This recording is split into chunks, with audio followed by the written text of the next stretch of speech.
समाजाची परिस्थिती बिघडलेली आहे. वाईट गोष्टीत लोकांची प्रवृत्ती लवकर जाते, चांगल्या गोष्टीत येत नाही.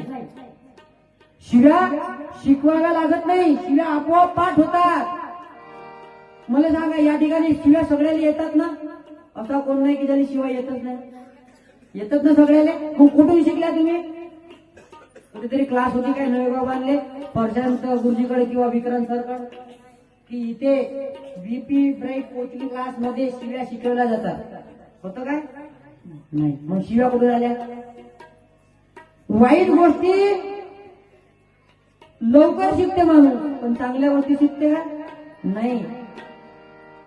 गवताला पेरा लागते का?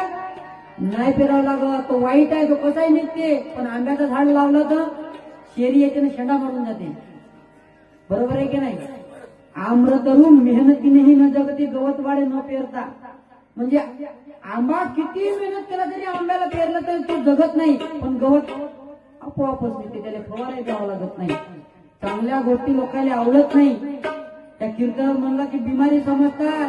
पण आज या तुमच्या गावातले जर तरुण पोरं कीर्तनात येऊन जर बसले नाही, लक्षात घ्यायचा चांगल्या ना, या कीर्तनात येऊन जर तुमच्या गावातले पोरं बसले नाही तर उद्या जाऊन बिअर बार मध्ये तुमचे पोरं दिसतील, नालीत पडले दिसतील. संतांनी आम्हाला त्याचसाठी जागी केलं होतं. उठा जागे भारे आता, मारू नका. उठा जागे भारे होता, आता जागा व्हा. जागृत व्हा तरुणानो, तुमच्या जागृत व्हा तरुणा.